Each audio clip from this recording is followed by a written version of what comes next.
Bienvenidas y bienvenidos a Yoga Vivo, un podcast sobre yoga con la mirada abierta y receptiva a la diversidad de historias, reflexiones y opiniones sobre el yoga tradicional y contemporáneo, todos los espacios temporales y filosóficos intermedios. Hoy os traigo un formato de episodio nuevo que me ha parecido muy emocionante y jugoso. Hace mucho tiempo que me apetecía cambiar de rol y saber, después de 3 años, qué sienten las personas a las que entrevisto en este programa. Como primera conclusión, os comparto que ser entrevistada es una aventura tan gratificante y misteriosa como lo es entrevistar a otras personas. Como diferencia significativa, destaco el hecho de que el saber que había alguien para marcarme el camino me ayudó a relajarme, más que cuando llevo yo la entrevista. Así que os comparto esta nueva experiencia y este nuevo episodio con el deseo de que toda esta energía renovada os llegue. Como entrevistadora he contado con Elizabeth Polonio, profesora de yoga residente en Reus y un ser humano al que admiro profundamente. Eli se ocupa de generar el espacio para esta entrevista especial y espacial sobre el Mindful Vinyasa. En la conversación recorremos mi evolución como practicante de yoga y como profesora sobre el mapa de los contextos sociales y culturales en el que ambas cosas han ocurrido. Sobrevolamos y aterrizamos en aspectos y definiciones generales del Vinyasa y cuestiones concretas sobre mi metodología de trabajo y transmisión. Eli y yo nos hemos regalado una conversación honesta que pretende abrir preguntas y plantear posibles fórmulas para su exploración, abriendo el espacio para hablar de cómo nos sentimos respecto a la práctica de Vinyasa en un marco que pretende integrar y nutrir la experiencia humana al completo. Al final del episodio aparecen algunos detalles sobre los módulos de Mindful Vinyasa que reunirán cuerpos y mentes en Barcelona en enero, febrero y marzo de 2024 para indagación colectiva, actualización de prácticas y refinamiento de pedagogía y profesionalización. Gracias, como siempre, por vuestra escucha y vuestra presencia. Hola Diana. Bueno, primero de todo me gustaría agradecerte la oportunidad de hacerte preguntas, con lo que a mí me gusta hacer preguntas. Así que muchísimas gracias, me encanta el plan y vamos a por ello. Si te parece, para empezar, ¿nos podrías explicar un poquito tu recorrido en el camino del yoga?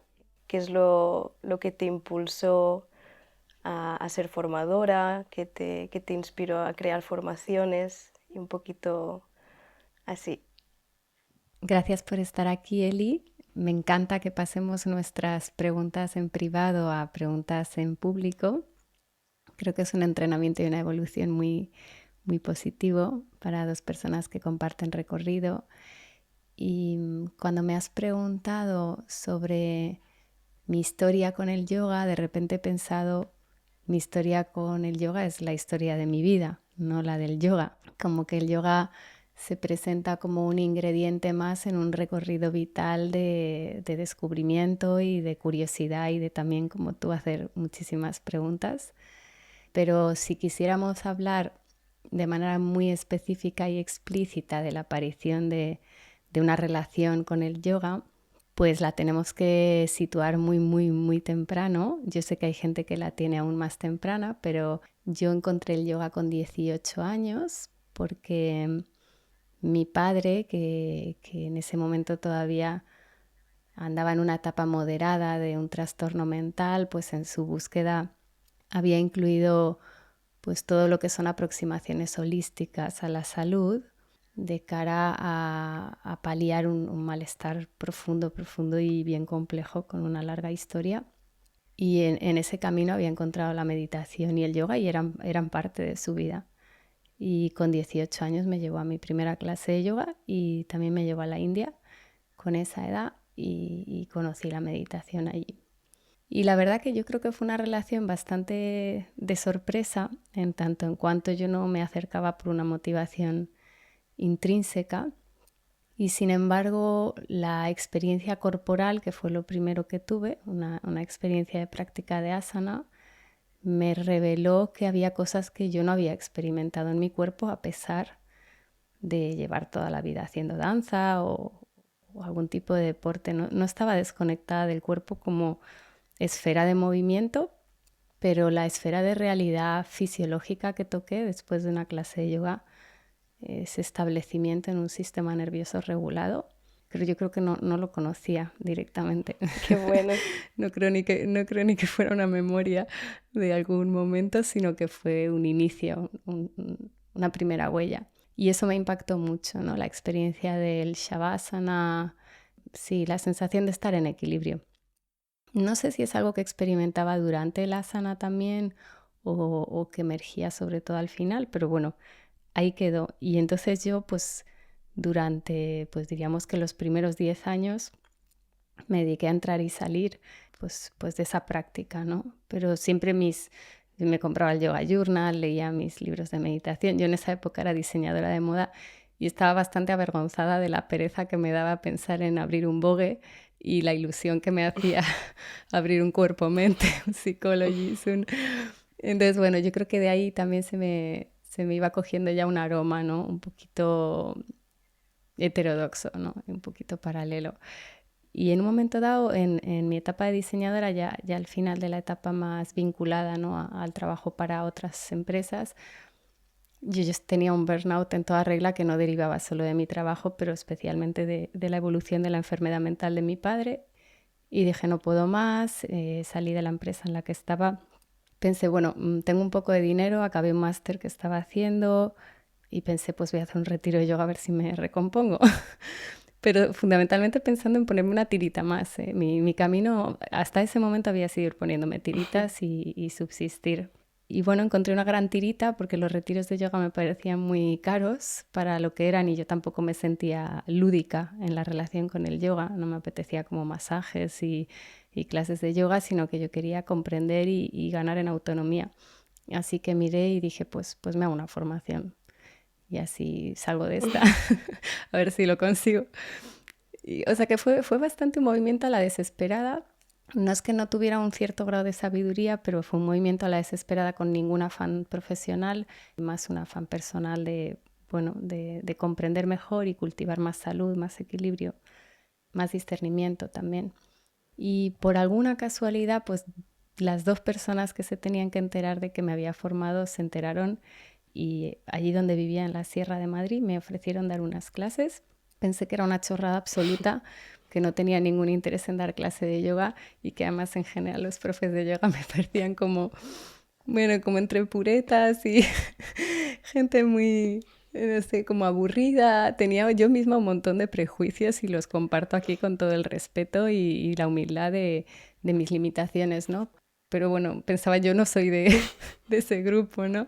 Soy diseñadora, soy moderna, soy chuli, soy enrollada. Pero bueno, el caso es que me encontraba freelancing y tenía bastante tiempo, no era madre todavía. Y dije, bueno, pues si a mí que me cuesta dar estas clasecitas aquí en el polideportivo, además puedo ir gratis al resto de las actividades. Y allí que fui.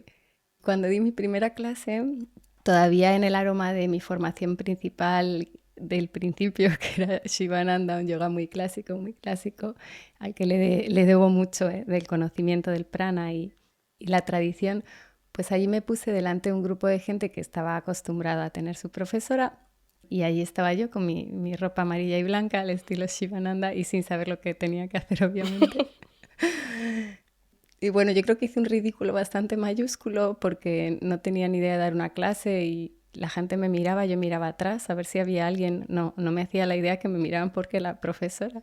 Fue todo muy surrealista. El caso es que ocurrió algo increíble y es que cuando acabé de dar esa clase, pensé, este es el trabajo más bonito que he hecho en mi vida. Aún probablemente habiendo hecho un desastre absoluto y sin saber el feedback de los alumnos y alumnas, el mío fue, esto es muy bonito y me interesa. Y a partir de ahí, pues empecé también, como hacen muchas profesoras, a dar clase a sus amigos, los que también son enrollados, que no creen en el yoga, pero piensan que puede ser una puerta de la mano de alguien tan diferente como ellos. Y así se fue abriendo el espacio. Y luego todo fue muy orgánico, como muy paulatino. Nunca tuve el afán de llegar a ningún sitio en concreto, solo el afán de integrar lo que iba haciendo y bueno, enseguida me di cuenta que el yoga clásico me nutría una parte, pero otra no me la nutría y empecé a investigar en yogas más modernos, con muchos profesores extranjeros, viajé, conocí cosas y fui creando mi propia manera de sentir y expresar, ¿no? Pero bueno, siempre quise dar algo que fuera diferente, no por ser creativa de manera maníaca, sino porque sentía que si no hablaba de algo propio, aunque no fuera lo común, no, esto no iba a funcionar para mí. Y quise ser valiente. Yo eso sí que diría que desde el principio, no sé si osada o imprudente, pero sí que quise ser muy valiente e ir formulando mi propia manera de transmitir el yoga tal cual siento que en este mundo podemos encajarlo. Y ahí entró todo el amor por fusionarlo, ¿no?, con todas las disciplinas un poco más científicas o las ciencias sociales y armar un sistema de enseñanza que ni está patentado ni pretende patentarse, pero sí que es una metodología propia y única que transmite el valor de la mente, el cuerpo, el espíritu, pero también lo social como fórmulas para desarrollar un bienestar integral y una vida humanista, una vida basada en principios. Y antes has dicho que fuiste diseñadora. Bueno, ahora desde que llevas en el mundo del yoga, ¿has podido rescatar parte de esa creatividad a la hora de crear pues formaciones, talleres o secuencias? ¿O es algo totalmente distinto de lo que no has podido rescatar algo o nada o poco o mucho? Sí, yo me hacía un poco esa pregunta al principio también, ¿no? Pensaba, como decía mi abuelo, ¿no? Has tirado un poco todo por la borda. Una persona trilingüe que viajaba, que tenía glamour. Ahora, ¿no? ¿Qué estás haciendo? Y yo misma pensé que había hecho un cierre, ¿no?, a una carrera y transicionado a otra progresivamente. Cada vez me daba más pereza diseñar, si entraba a un proyecto sentía un no muy grande, o sea, como que eso realmente hizo un cierre energético muy nítido, ¿no? Ya no quiero estar en este lugar.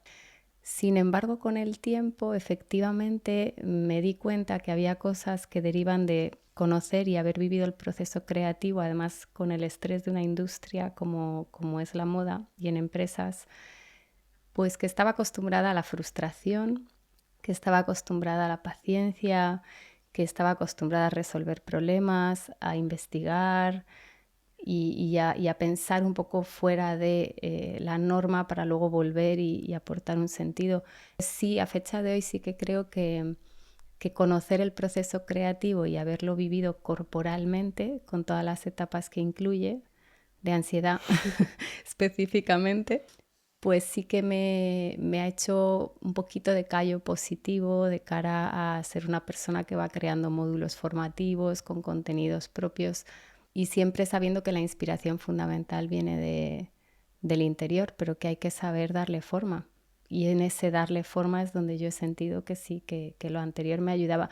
Pero yo creo que mucho impacto tuvo para mí, que también tardé en darme cuenta, el estudiar sociología tantos años me hizo pensar y acostumbrarme a la lectura profunda de contenido filosófico y reflexión y observación de la conducta humana.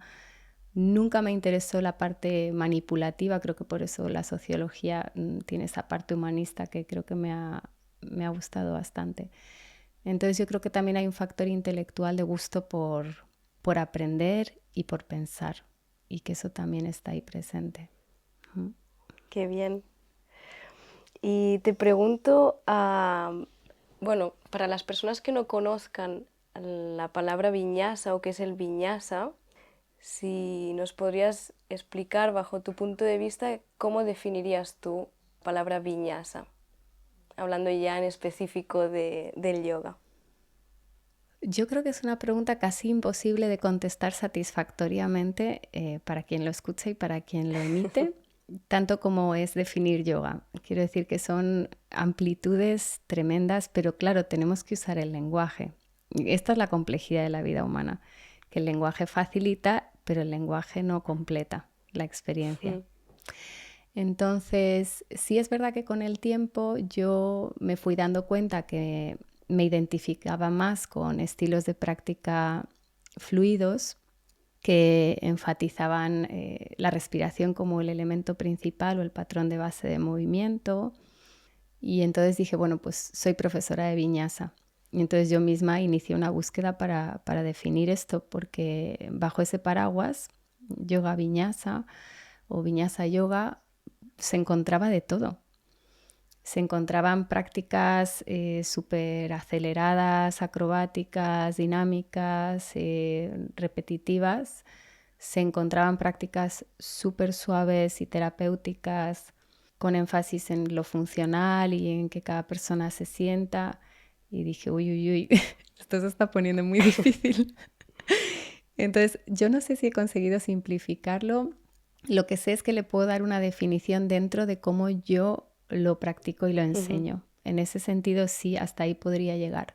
Yo veo el viñasa como la coordinación voluntaria y deliberada, intencional, no accidental, de la respiración y el movimiento, entendiendo el movimiento como conciencia, no un movimiento que no repercute en el estado atencional, sino el movimiento como objeto de atención. Solo movimiento y respiración, sin el factor atencional, nos puede llevar a estados muy disociados. Podemos no estar nada presentes a la experiencia. Entonces, para mí el viñasa tiene que tener este factor de presencia y de atención muy, muy alto, y de alguna manera lo hace gracias a estos patrones de movimiento y respiración coordinados. ujú. De per se yo considero que si la respiración va a ser la base o el patrón, creo en una respiración lenta, es decir, que el viñasa lo voy a asociar a prácticas lentas. Lento no se asocia ni a fácil ni a insulso, sino que se asocia a técnico, detallista y vivo.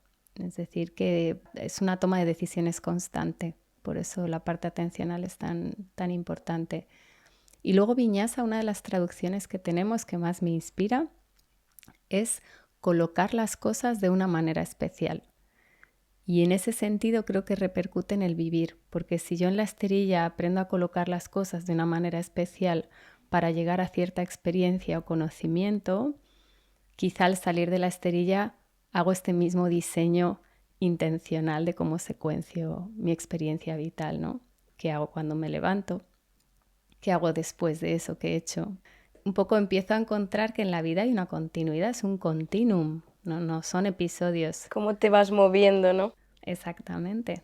Entonces quizá eso también es lo que me gusta del viñasa, que pueda repercutir en la visión de continuidad intencional que podemos traer a nuestra vida, ¿no? Fuera de la esterilla, porque la esterilla es un espacio muy temporal, ¿no? Y si no repercute tampoco sé qué valor tiene. Claro.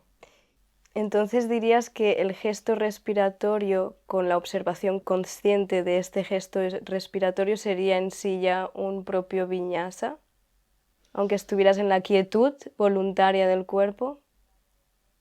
Ese sería el debate. Yo casi que lo dejaría a decisión de cada persona. Si una persona está teniendo una experiencia de vivir un viñasa, es decir, una secuenciación de experiencia basada en un patrón respiratorio e incluso sin movimiento corporal, pero movimiento de la conciencia, tiene una percepción de continuidad y de integridad, ¿por qué no?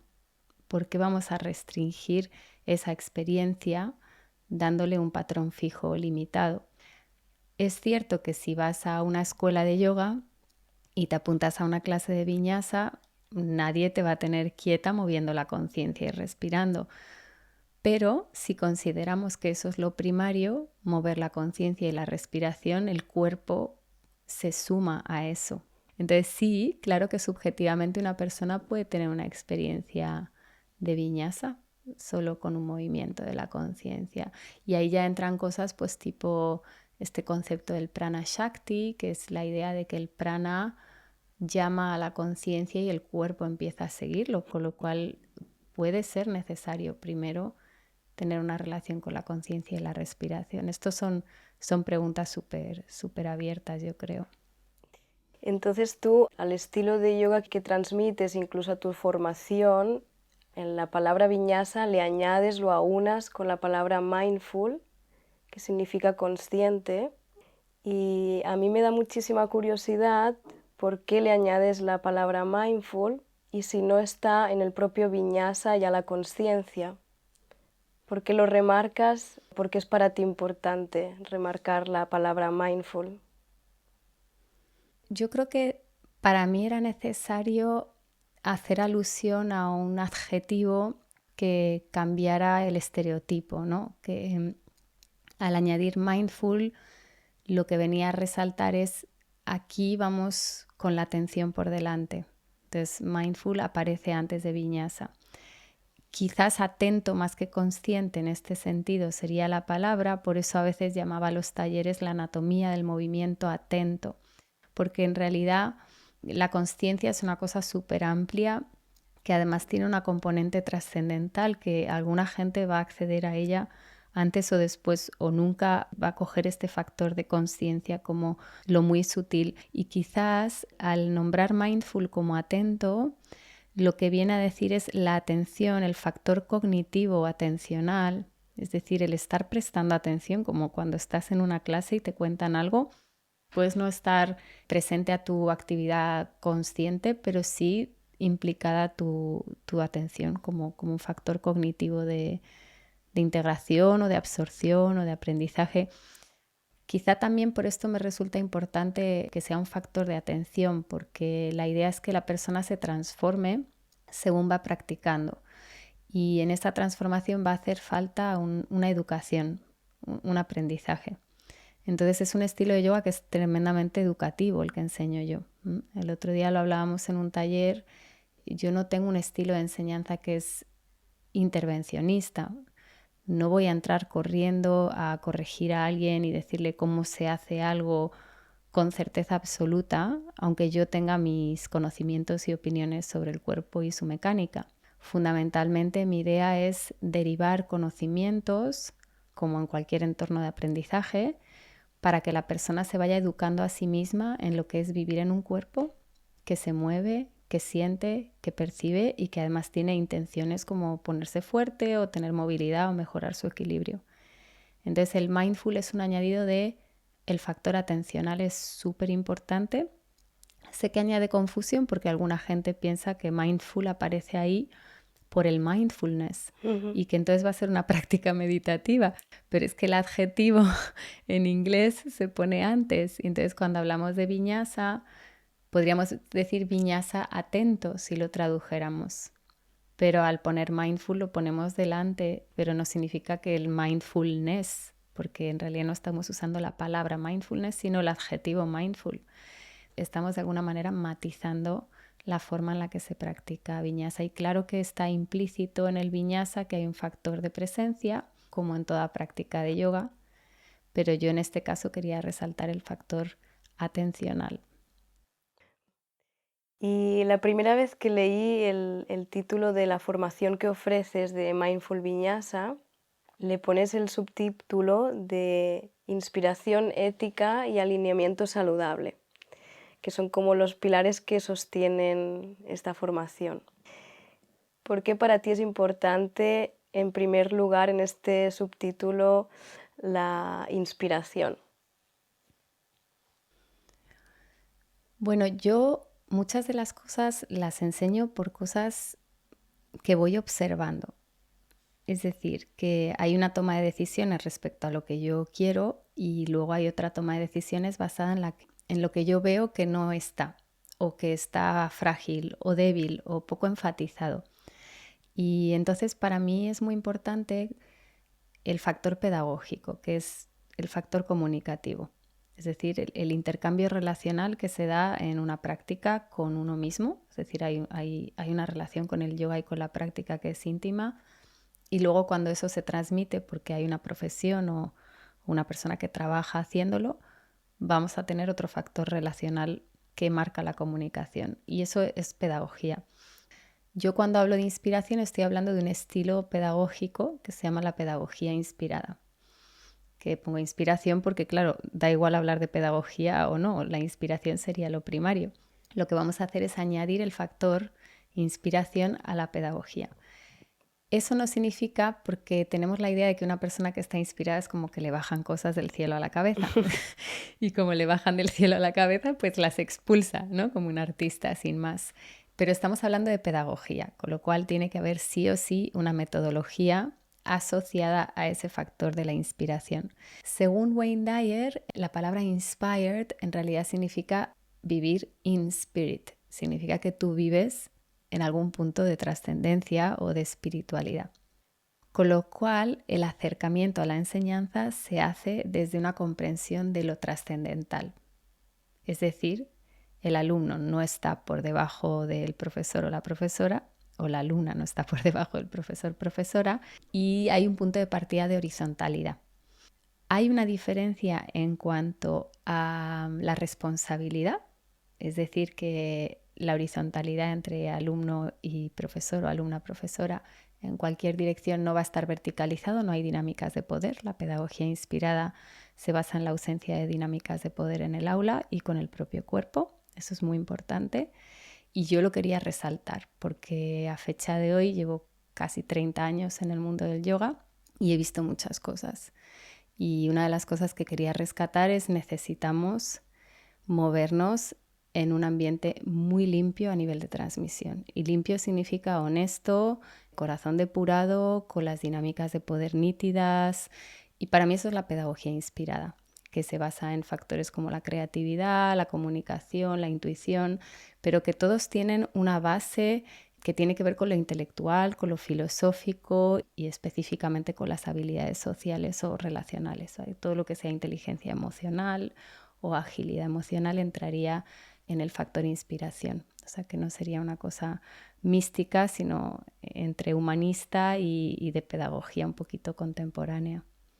Y luego, claro, la ética me parecía esencial. Digo, ¿cómo vamos a dar una formación, aunque sea de asana y de enseñar a practicar viñasa o a enseñar viñasa de cierta manera, si no tenemos la ética de por medio asistiendo a todas nuestras decisiones? Y luego que como profesionalmente nos movemos en un mundo en el que hay que derivar algún mensaje para que la gente se acerque a nuestro trabajo, pues también me parecía importante hablar de las relaciones, de todos los aspectos interpersonales y cómo construir relaciones nutritivas y duraderas en un marco profesional y personal, y luego cómo hacer un marketing que tuviera sentido. Entonces, cuando hablo de ética, metería el marketing ahí también. ¿Crees que falta en el mundo del yoga, así como a grandes rasgos en general, la transmisión de la ética en las clases de la profesora o profesores hacia los alumnos? ¿Crees que falta un poco de esto, que nos hemos enfocado más en un yoga más físico y que en las formaciones es algo que cojea un poco, que se da muy de pasada? O... No sé, fíjate, más que al gremio de profesores de yoga y profesoras o formaciones, creo que es algo sistémico de nuestro mundo. O sea, más bien es ofrecer una protección y un colchón para que la integración profesional en este mundo no sea demasiado confusa. Creo que faltan en general parámetros éticos y humanistas en todas las profesiones por la propia naturaleza del mercado en el que vivimos. Creo que un mercado capitalista de per se genera muchísimo individualismo, eso conecta biológicamente con respuestas de supervivencia y las personas con respuestas de supervivencia acentuadas van a tender a ser menos generosas, menos compasivas, menos altruistas, menos equilibradas, más miedosas, con más sensación de tener que acumular o salir adelante y competir. Quizá para despertar un espíritu de cooperación en una sociedad, la ética podría ser un principio a refrescar constantemente. Yo creo que el yoga de per se, afortunadamente, tiene una tradición de principios éticos súper valiosa y que sí que aparece en las formaciones, pero creo que la entrada al mundo real pues repercute un poquito en cómo se aplica eso, ¿no? Y cómo es de fácil o difícil. Quizá por eso lo he querido incluir mucho. Y háblanos un poquito del alineamiento saludable. ¿Cómo podemos saber que estamos abordando asana desde el punto de vista del alineamiento saludable? Hay tantas escuelas, tradiciones, métodos. Unos te dicen la cadera así, otros te dicen la cadera asá, ¿no? ¿Cómo definirías tú o cómo dirías que estamos dentro de un alineamiento saludable cuando practicamos asana? Bueno, esta conversación es relativamente moderna y necesaria. Es decir, que ya llevamos varias décadas con bastantes formadores y formadoras, quizá menos en España, pero también algunos que están llamando la atención sobre la manera en la que practicamos yoga de cara a su longevidad en el cuerpo físico, ¿no? O sea que la idea de que el yoga afecta al campo energético es una idea tan real como otras. Pero la realidad es que el asana ocurre en el cuerpo físico y es el cuerpo físico el primero en recibir el asana. La estructura es la primera en recibir la información. Ocurre que venimos de una tradición de asana desarrollada en otras culturas y por otros cuerpos y que hemos heredado mucho directamente sin cuestionar a lo mejor lo que tocaba cuestionar, ¿no? Respecto a en qué cuerpos tiene que entrar esta información y en qué momentos lo va a hacer. ¿Cuál es la historia de un cuerpo que se acerca a una práctica de yoga, ¿no? Y no es lo mismo una persona de 40 años que le duele la espalda y su médico le propone que investigue en el yoga que un chaval de 12 años en la India que empieza con su gurú a practicar asana. Y es que no tiene nada que ver. Yo creo que el alineamiento saludable pretende reivindicar una mirada contemporánea y más comprometida con la anatomía del cuerpo, con la intención de que sus estructuras sean estimuladas, es decir, que podamos a través del asana aportar estrés necesario a todos los tejidos y sistemas corporales, pero sin degradarlos y sin erosionarlos. Es decir, un estrés que sea nutritivo. Y algunas formas de practicar asana o de ajustar asana tradicionales sí se prestan a la erosión de algunas estructuras o tejidos. Y lo hemos visto no porque lo diga yo, porque yo realmente soy una persona que ha llegado a esto recientemente, o sea que hace a lo mejor 10 años que estoy pensando en esto, pero lo hemos visto porque tenemos profesores y profesoras de larga duración, ya tenemos mucha gente que está en sus 60 o 60 y pico y practicantes de larga duración y aparecen una serie de lesiones como muy comunes. Discopatías, espalda baja, zona cervical, problemas en caderas, que muchos pueden derivar solo de la edad. Pero hay una serie de factores comunes en profesores y profesoras de yoga que sí que nos llaman la atención sobre esto. También ocurre en gente joven, ¿eh? También hay muchas profesoras de yoga que andan con molestias en rodillas, cadera, etc. Entonces, si estamos usando la disciplina para promover la salud, pues entonces tenemos que pasarla por el filtro del cuerpo y la salud del cuerpo y la longevidad del cuerpo. Y sabemos que hay factores esenciales y es que las articulaciones, por ejemplo, en rango máximo no deberían ser sometidas a cargas pasivas o incluso traccionadas con palancas externas, es decir, empujes desde fuera o desde el propio cuerpo. Hay cosas que ya por lo que sería la salud del cuerpo las vamos a tener que cuestionar o descartar o adaptar. Eso no significa que no le vamos a dar al cuerpo una experiencia corporal desafiante e interesante, pero siempre sobre el filtro de cuáles son las formas del cuerpo y para qué está diseñado el cuerpo, cuáles son sus movimientos y capacidades en lo cotidiano y cómo podemos apoyar eso. Es decir, si alguien no llega a coger algo de una estantería alta de su casa, necesitamos que gane movilidad en omóplatos, por decir algo, ¿vale? Necesita una movilidad en su flexión del hombro. Pues eso me interesa más que la persona llegue en una pinza a tocar con la cabeza las piernas, porque no le va a cambiar mucho su vida cotidiana. Si esa persona sí tiene la flexibilidad para hacer eso, no se lo vamos a retirar, pero no vamos a dirigir a quienes no la tienen en esa dirección lo primero. Vamos a dirigir al cuerpo siempre en la dirección de libertad, en la movilidad articular, fuerza de músculos, es decir, que los músculos puedan dar soporte a las tensiones articulares y también a los esfuerzos del día a día, y luego que haya un factor esencial que está desatendido en muchas prácticas y que es primario para la salud y longevidad del cuerpo físico, que es el equilibrio y la propiocepción. Entonces, cuando yo hablo de alineamiento saludable, siempre me voy a dirigir a esas esferas. Como iría un bombero a apagar el fuego, pues iría yo a llevar agua. Entonces, llevar agua al cuerpo, es decir, darle libertad y nutrición y longevidad y expansión y posibilidades, para mí es encontrar la movilidad articular saludable, que van a ser rangos diferentes para cada persona porque estamos construidas por desarrollo y por genética de manera diferente. Y una vez que tenemos un rango disponible, articulaciones capaces, pero no súper flexibles, sino capaces en función del cuerpo que tengo, darle un buen soporte al cuerpo a través de trabajo de fuerza, que la postura optimice recursos de fuerza en el cuerpo. Cuando ahora tenemos muchos estilos de yoga todavía optimizando fundamentalmente flexibilidad. Entonces yo optimizaría más cosas aparte de la flexibilidad en la práctica de asana, porque mucha gente se pasa el día sentada y vamos a necesitar que esa gente recupere fuerza también. Entonces acompañar frente a imponer también, ¿no? ¿Qué están haciendo los cuerpos? ¿Cómo podemos darles soporte?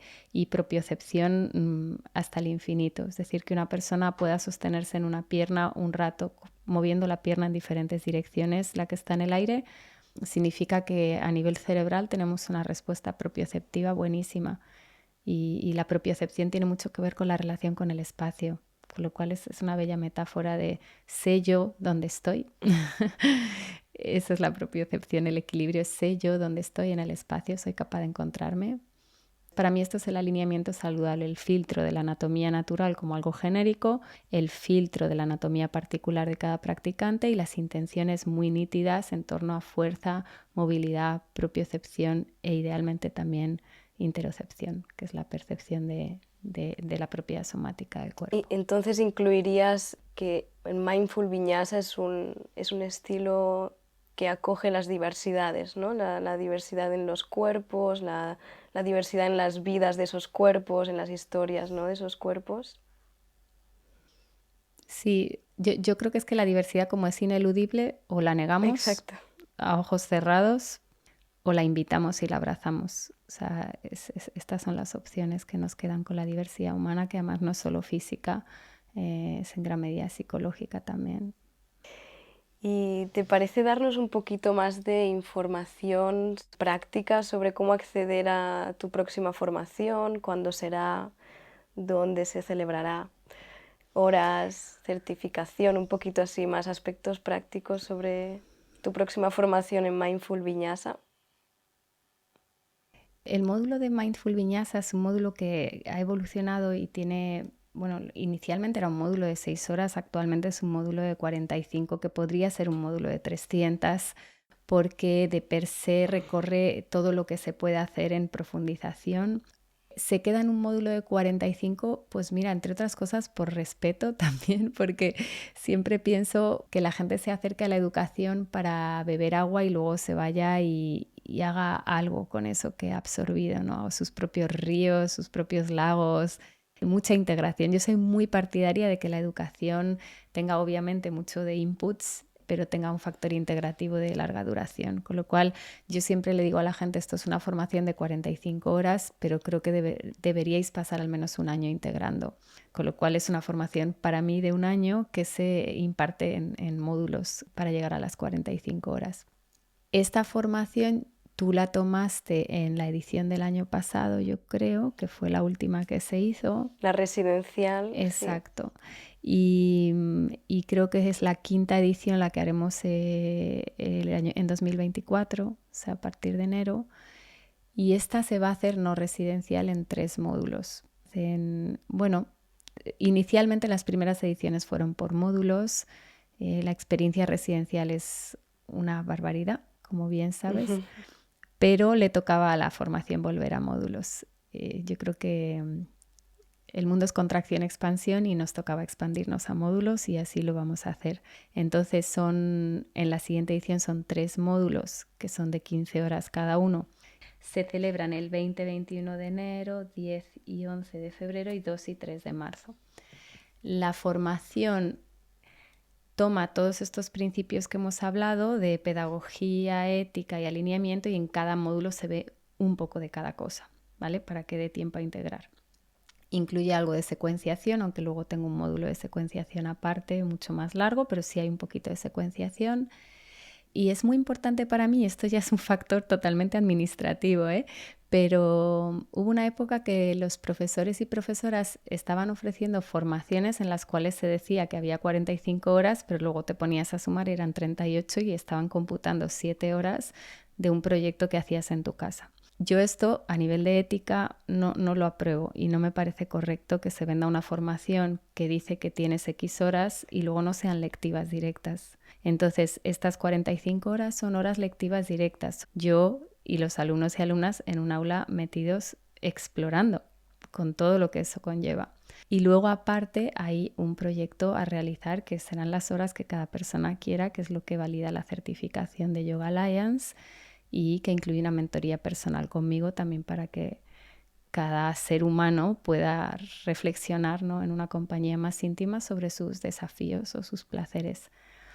Y esto se celebra en Barcelona este año, en la Escuela Yoga y Yoga, que es donde yo suelo dar módulos y colaborar más. Y así es como se nos presenta la aventura. Así que pues deseando compartirla. Y bueno, también te quiero yo preguntar a ti. Voy a aprovechar que te tengo aquí porque tú hiciste la formación el año pasado Sí. y supongo que han pasado cosas desde entonces y además este año eres la primera vez que vas a estar de asistente en esta formación, que normalmente estaba Mariana, pero que como está en Ibiza tampoco tiene tanta lógica orgánica y al ofrecerte tú pues parecía como lo más natural, ¿no? ¿Cómo ves tú tu evolución y tus circunstancias? ¿Cómo estás ahora?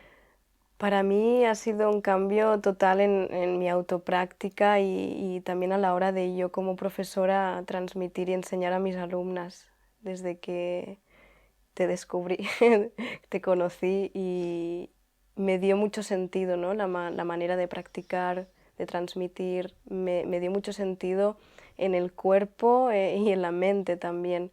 Lo que ha cambiado sobre todo es el ritmo en mi práctica. Trabajo mucho más la fuerza en el sentido que para mí el hecho de movernos lentas necesitas un mayor control de lo que está pasando y conocimiento de lo que está pasando cuando te mueves lenta. Entonces te das cuenta, vale, cuando adelanto esta pierna y este pie aquí de manera lenta están pasando un montón de cosas que si lo hago de manera rápida ni me entero. Entonces como que he ganado mucha más integridad en las posturas, también como que he trabajado la prisa, la paciencia, se ha ensanchado de alguna manera. Y sobre todo, para mí lo que fue muy fuerte, importante y revelador fue el desmontar y que maneras de practicar o maneras de abordar asanas se derrumbaran para entender maneras mucho más saludables para el cuerpo. Y eso fue un bajar a tierra y conectar mucho con la humildad y decir, esto me hace más sentido ahora y antes me estaba equivocando o lo estaba haciendo de una manera que no le estaba sentando en realidad bien al cuerpo y nunca me había cuestionado por qué lo hacía así. Cuestionarnos creo que es súper importante y en la práctica de yoga también necesaria, ¿no? Cuestionar por qué hacemos lo que hacemos en la práctica de yoga y por qué transmitimos lo que transmitimos. Y para mí fue un impasse la formación esta para desmoronarme un poco y reconstruirme desde otro lugar que agradezco infinito y que es maravilloso. Sí, yo es también un poco lo que voy viendo, ¿no? En las personas que os vais formando y que además considero que el trabajo lo hacéis vosotras, se inicia una exploración de sentido y de integridad que desarrolla voz propia, porque no es una formación que impone un método, sino que comparte metodologías y cada una vais adaptando vuestro cuerpo a una forma de ser quizá aún más auténtica, es decir, que ya no es lo que me dijo tal o lo que me dijo cual o lo que vi en tal libro, sino lo que yo he reflexionado y he puesto a la luz de mi propia conciencia y discernimiento. Exacto. Y sobre eso, claro, aparece un ser humano con mucha más presencia, ¿no? Que está más presente a quién es y claro, también puede estar más presente a quiénes son los demás, incluyendo la diversidad sin por ello retirar autenticidad de nadie. O sea, como que no es todo, vale. Yo también siempre digo, incluir la diversidad o la funcionalidad o distintas perspectivas no es todo, vale. Valen bastantes cosas si sabemos entenderlas y explicarlas y ver quién las hace y cómo las hace y por qué. Sí podemos incluir algunos condicionales, algunos depende. Mm. Depende de que quieras hacer esta pierna, tiene que ir aquí o allá. depende de lo que estés sintiendo, tenemos que ajustar así o asá. Y para eso tenemos que preguntarle al cuerpo y preguntarle a la cadera cómo estás diseñada, qué es lo que se te da bien, que tienes una restricción aquí, pues ole, ole, porque esto es lo que tenemos, ¿no? Es un poco celebrar lo que tenemos. Así que sí, yo os veo como que vuestros cuerpos se transforman y el nivel de atención se dispara. Sale por el techo de vuestras casas y de vuestros cuerpos.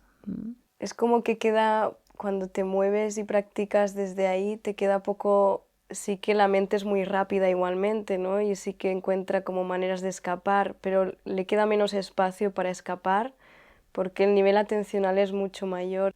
Pues sí, la verdad que yo ya sabes que una cosa que siempre me despierta mucha curiosidad de ti era el hecho de que hubieras estudiado criminología. Pensé si paso el test con esta chica y no me pilla los crímenes. El afán de investigar. Es genial, pues por eso se hace tan interesante preguntar y contestar contigo. Y bueno, pues todas las preguntas que me has hecho a lo largo del tiempo te las agradezco porque me han ayudado mucho a yo también seguir investigando. Así que te quiero dar las gracias, Eli, por esta entrevista y este ratito. Gracias a ti por tus respuestas y por compartirte. Muchas gracias, Diana. Nos vemos en enero. Nos vemos muy pronto. Gracias por todo. Un abrazo fuerte.